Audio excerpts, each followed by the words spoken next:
Hello, good morning, everyone. Thank you so much for being here. We are so excited to be sharing all this information with you. Um, we are your 2025 Mass HCIC interns. My name is Samantha Kipperman. I'm Forrest. And I'm Sarah Gutierrez. I'm Jade. I'm Halima. Oh, my turn. Sorry.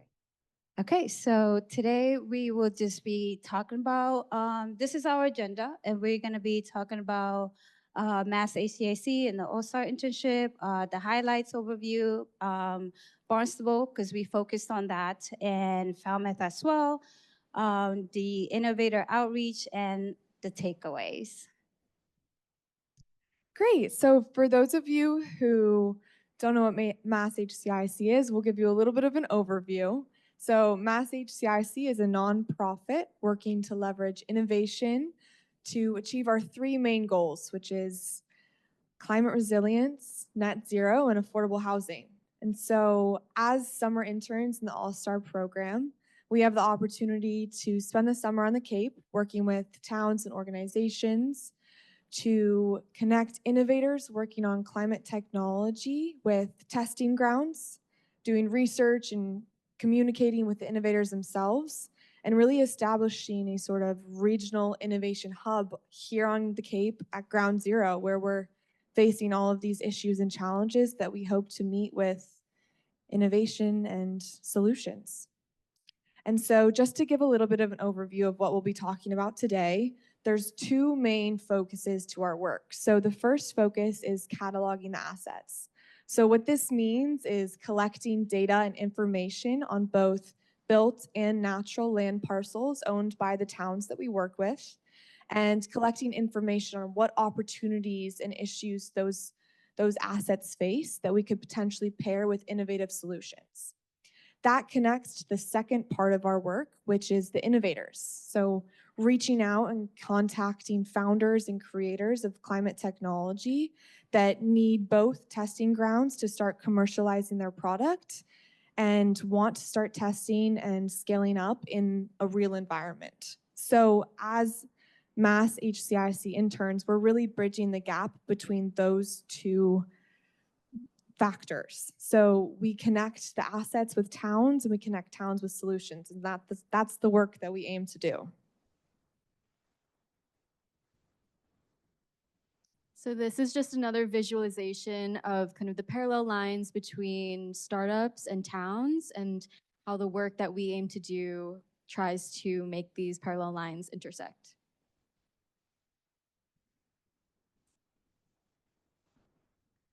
Thank you. So these were the internship highlights. We had 288 assets identified in Falmouth and Barnstable. We also had a 50% increase on the asset catalog per town from previous year, and 47 innovators contacted, and 11 ongoing discussion with innovators seeking testing sites.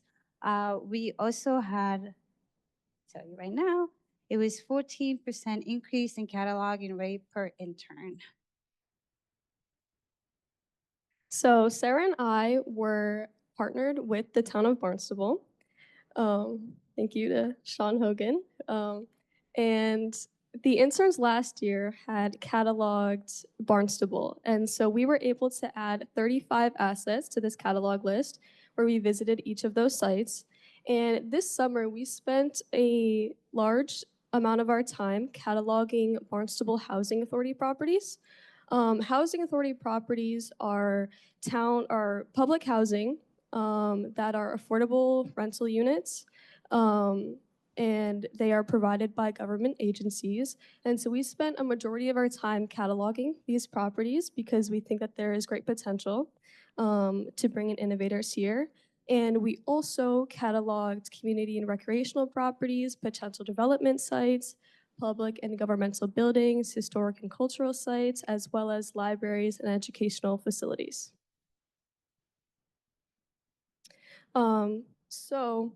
Out of all of the cataloging that we did this summer, we have highlighted 4 properties that we see the greatest potential. The first being a housing authority property, and this is on 200 Stevens Street. This property has 64 units, and the housing authority properties have a great variety in the amount of units that are at each property, ranging from about 4 units all the way up to 72 units. And the more amount of units they have equates to a greater amount of potential to bring in innovators. And so we think that this is an ideal location for solar installation, and it has a large parking lot. So I think that there's great potential to also bring in EV charging stations. So Sarah's gonna. I got you. We also had the chance to catalog the Hyannis Youth and Community Center. And this is a high-use public facility, and it has 4 installations. So we were able to like see that at firsthand. And this center has the potential to for solar and HVAC system. Every year they have to bring in an AC system for the basketball area. We also were able to catalog the Barnstable high schools. We have 9 public schools with also the potential of solar panels and HVAC and 8 EV charging stations. So the last property that we have highlighted here is another housing authority property, and this is known as Sea Meadow Village. It is a privately owned housing authority apartment complex, and similar to the first housing authority, again, we see potential for EV charging stations, solar, and clean energy options. We also wanted to highlight specific innovators. So I'm going to go back, or can you go back? So, for the Hyannis Youth Center and the Barnstable High Schools, with their HVAC issues and the AC issues, we reached out to a few innovators, and they have expressed interest. And so we just wanted to highlight these innovators. So the first being Transera. They are an HVAC climate tech company that removes moisture before cooling, and it repurposes heat from the AC cycle, and it achieves up to 40% more energy efficiency compared to conventional units. So for the public schools that are looking to implement more AC in the schools, and even for the youth center that needs better air conditioning, this could be a great fit. We also reached out and are in current communication with Helix Earth Technology. They are also an HVAC industry, and this is a rooftop retrofit that dehumidifies.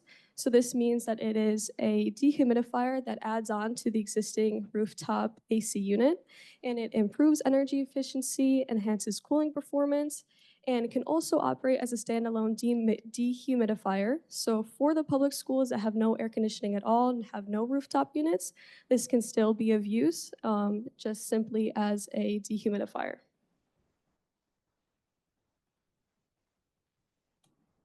So the other town that we had the opportunity to partner with this summer was Falmouth, and Stephanie's here as the sustainability coordinator.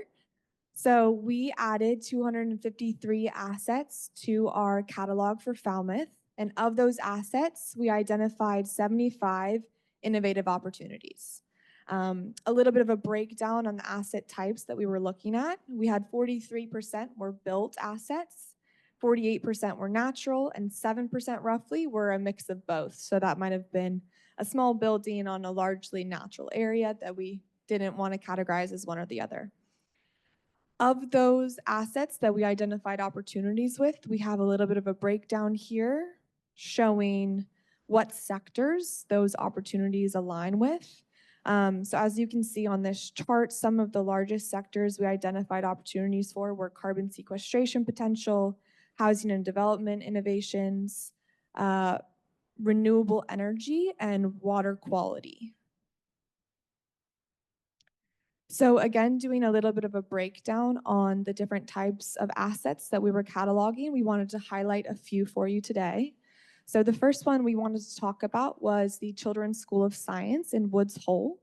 This is a historic building built in 1920 that now serves as a youth center for summer classes focused on science, climate, and the environment.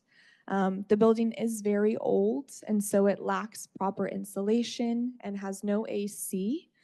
So the building does have issues with over-humidifying, mold growth, and just general heat, especially with increasing summer temperatures. And the director of the program was quite concerned about this going forward with the youth in the building, that she may have to cancel classes in the future with increasing summer temperatures.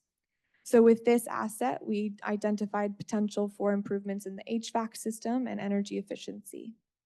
The next one we wanted to highlight was Old Silver Beach.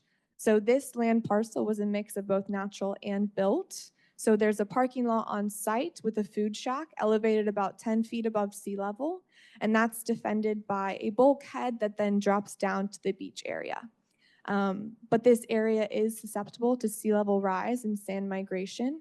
And so we wanted to find potential innovations to target climate resilience for the beach to make that a preservable space for residents and visitors for years to come, as well as carbon sequestration potential with the marsh and other opportunities on the site as well. The third asset we wanted to talk about was the Peterson Farm Conservation Area. So this is a very large land parcel at 88 acres, and it's used for sheep grazing, conservation land. There's a community garden on site, recreational trails for visitors, woodland ponds, and even a few buildings for farm equipment storage.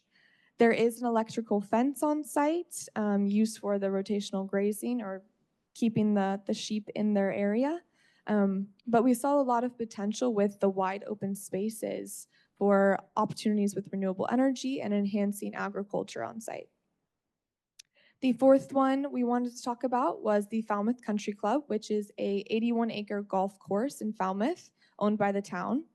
There's also a 12,000 square foot building on site as a club and lounge space. And they have a few additional maintenance buildings distributed across the site.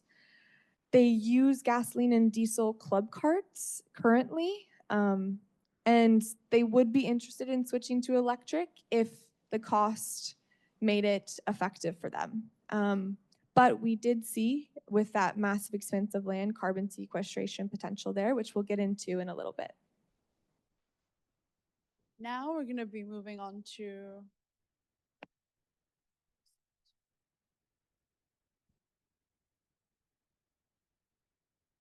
is that better? Okay, perfect. Now we're going to move on to the natural assets that we've been cataloging. And key for ones struck out for us were especially Shivricks Pond Park, which is a small acreage area, and it's actually used by Lawrence School for testing. And we also identified that it leads to a water area. So we thought it would be quite great for water quality testing, carbon sequestration, and agriculture. And then the second element was also a beach which had a very low elevation. So that's quite for concern for high water rises. And then there's also a road that separates the beach from other water reserves. And then the final two were essentially multiple wooded land parcels in residential neighborhoods. And we've totaled their acreage, and we thought these could be great for housing development going in the future. And then if we go to the next slide, this is where we're going to be looking at the innovator focus. So for Falmouth specifically, based on the assets we've identified, we've labeled these innovators in the field depending on what category they fit on. And just a few to touch on. So for example, New England Biochar is actually local. So they're in East Ham, and they work with biochar, and it could be great for either filtering nitrogen from water ponds, potentially even as a carbon sequestration method. And then another element would be looking at the housing development. So you have here Terran Robotics and Juno. I know Terran uses, they use, what is that? Wasted material that would either be sent to a waste site, but they use it for affordable housing. And then HVAC is also super impressive. Essentially, what it is they're looking at how to dehumidify buildings, and all you need for an AC is just an essential plug that you can just insert into an AC. So you don't even need a new AC. It's a matter of retrofitting what you have. So yeah, these are the innovators we've highlighted for Falmouth based on the sites we've identified that we think could be a potential ground for testing or even commercial. And I'll just add that some of the carbon sequestration innovators that we've listed here, Vesta and Green Gulf Carbon, both focus on creating a unique type of sand technology that actively stores carbon. And so this could be a really interesting technology to add to beaches to maintain the sand that's on those as it's migrating, or on golf courses in their sand duned areas. It not only helps to hold in moisture, so it retains moisture and reduces the amount of water needed to irrigate a golf course, but also actively stores carbon and can generate carbon credits. And then Sunspan is a tubular solar panel that can be laid over an agricultural area, for example, because sunlight can still move through the tubular modules. So it creates shade, particularly for the Peterson farm that we were looking at. The sheep, they could relax in the shade under the solar, but sunlight can still get through for the vegetation beneath and be a great option to maximize the space.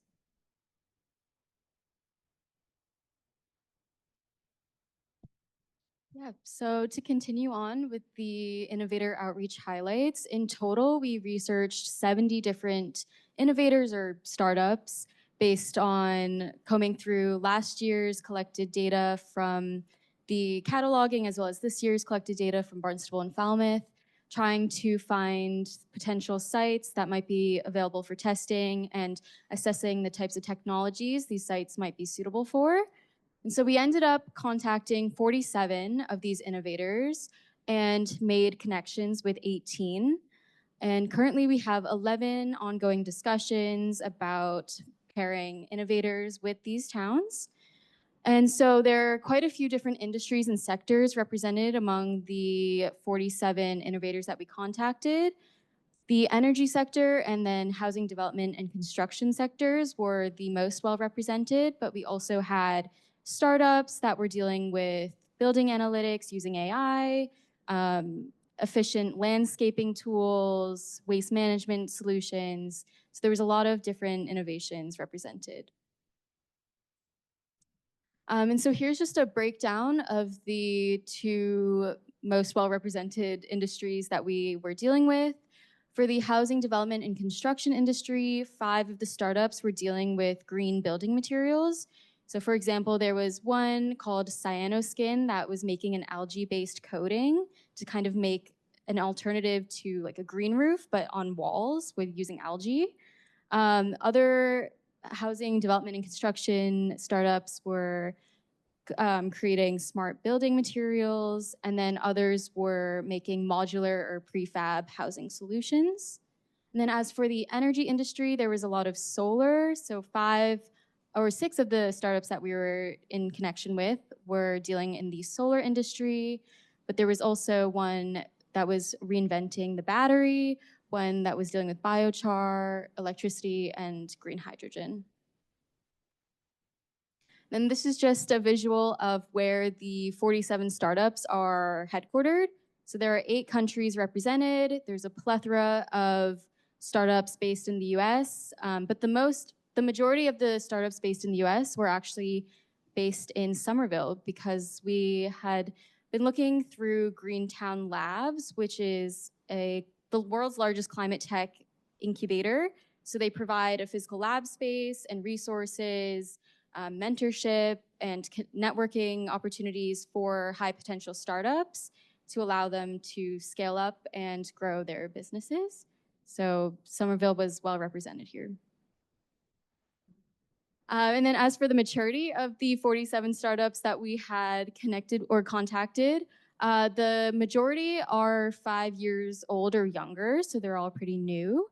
And then the numbers on the right side refer to the startup's technology readiness level, which is a measurement scale from 1 to 9 that indicates the technologies stage in research and development and then deployment. So 1 being just the basic concept or an idea, and then 9 being full deployment and commercialization.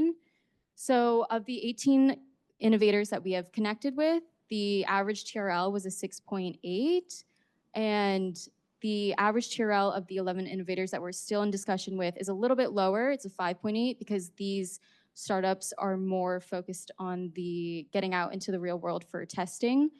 Some of the earlier startups that we had met with, because we were eager to just contact startups, get excited about the work, were fully in their commercialization phase. So that kind of lifted the number for the overall average. But for the ones that we're still in contact with, they're very much looking to get out and test on Cape Cod.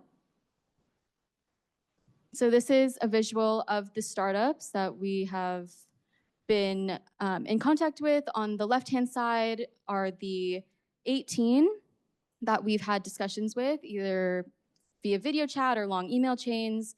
And then on the right-hand side, these are all the logos of these startups that we are still trying to match with sites around Cape Cod. And so a few highlights include Trellis Air, which was the first startup that we had met with. They are creating the first commercially viable membrane-based dehumidifier rather than a desiccant-based dehumidifier. They ultimately hope to deploy this technology in the form of an air conditioner, but to get into the market at first, it's just a dehumidifier. But they are actively looking for pilot sites to start in the fall of 2025, so next month. And they cut energy costs by up to 50% because their membrane-based technology is a lot more efficient than conventional dehumidification technology. And so we've been trying to connect them with the Eastham Lower Cape Adult Day Center and Orleans Fire Station, as last year's interns had cataloged that these 2 sites in particular dealt with a lot of mold and mildew issues. So we thought that this energy efficient dehumidifier could be a really interesting solution to bring to them. And then a second innovator is H2 Everywhere. Forrest had reached out to them, and I wanted to highlight them because they are in the energy industry and they produce on-site green hydrogen production units. And so it cuts green hydrogen production costs by up to 5%. And they're looking for pilot sites starting in summer or autumn of 2026. And so Forrest was thinking we could pair them with some industrial sites around Cape Cod. And I also wanted to shout them out because the founder that we had met with had actually connected us with 2 other innovators that are interested in testing on the Cape. So there's some innovator to innovator connections about Mass HCIC, which is really great. And then a third innovator that we wanted to highlight was Active Services. We've been in high contact with this summer across multiple different ideas. So one area in which we're working to pair them with a testing ground is retrofitting a wind turbine at the wastewater control division here in Barnstable. And so we've contacted them with the head of the wastewater control facility as well as the sustainability coordinator, Sean. And they're currently working to see if this could be potential and determining what a potential system setup would look like. Another area they might be potentially deploying is as a shade sail canopy. So this would be a closed system offering shade on existing sails with the thin, lightweight, flexible solar panels that could go on top. And so I had mentioned earlier that some of the startups that we had met with at the beginning of the internship were a lot more mature and kind of already fully deployed and commercialized. So I still wanted to highlight them. So they're the 5 below. And they represent all different industries. So for example, Scythe Robotics has a fully autonomous, all-electric, self-driving lawnmower for landscaping purposes. And Verde Technologies has created a low-carbon cement using biochar, which can also help with carbon sequestration. And so there's a lot of innovative technologies that towns may be interested in partnering with, but rather than testing, these sorts of dynamics would more so be the town purchasing or leasing the product. And just to quickly wrap things up, these are our key takeaways while we've been here in the summer. It's been 8 weeks, but it's gone by very quickly. And I'm going to begin with the speaker series, which I think I speak for everyone when I say it's been such a great privilege and just insight to hear from diverse perspectives, from insurance leaders to having Judith Hoth come in, who transformed the Heritage Museum Center, to going down to Greentown and seeing innovation happen first sight. And then also having just conversations with community members, which I think we've all valued incredibly, especially when we're talking about green energy and sustainability, to see such strong local initiative and a lot of momentum taking place.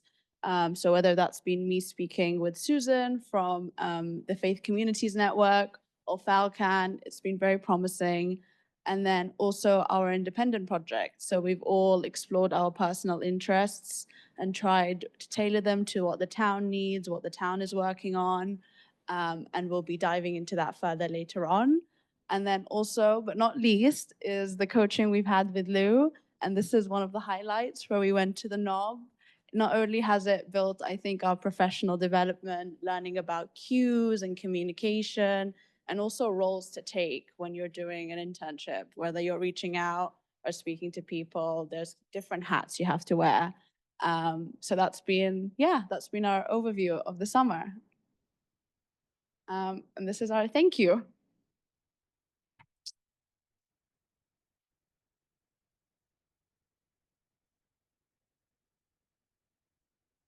Anyone have any burning questions before we move to our independent projects?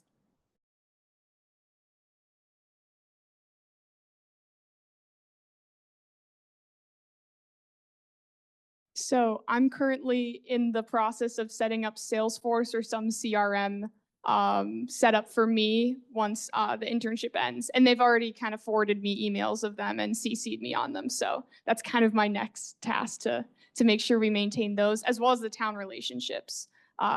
We've also, Jade and I have been in contact and re-meeting with our towns from last year and just kind of catching up with them, getting updates so that we ensure that they're, benefiting from our partnership last year. But yes, I will be continuing to stay in touch.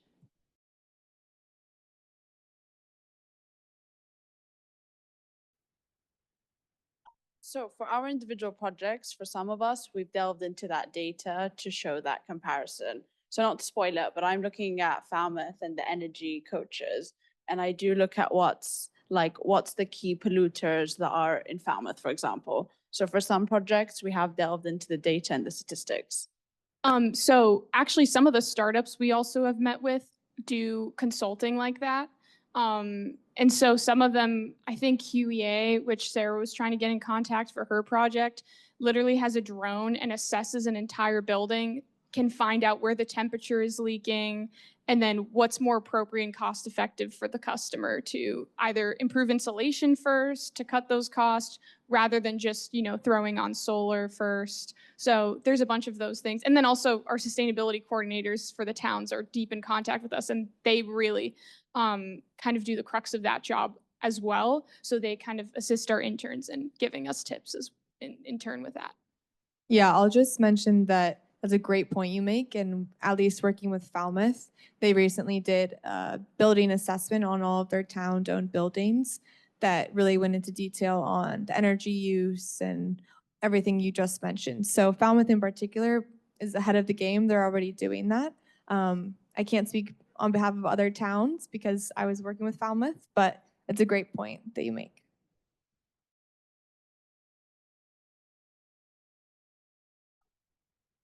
That would require a lot more machinery, so we didn't have that. The method we went about was talking to people in the buildings. So who we saw was Kate from the School of Science that Forrest mentioned. She showed us specifically where the molding is. It happens in the basement, which gets heated a lot, and they have classes. So regarding specific metrics for buildings, we don't have that data. We weren't able to capture it.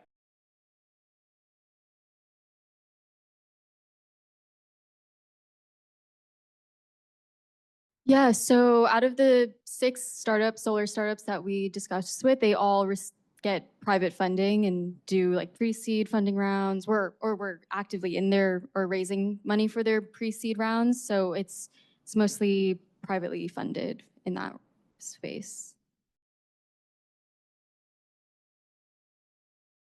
Yes, so there was 2 technologies we were looking at. One of them was using basalt sand, and so it's the details of the technology, I admit, are a bit beyond my understanding, but they basically use expedited weathering materials that can then actively absorb carbon dioxide from the atmosphere.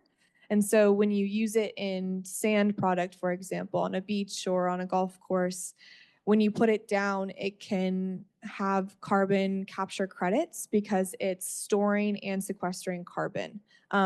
The scientific explanation I can't quite give to you, but I can absolutely send you to their websites so you can read more about the technology.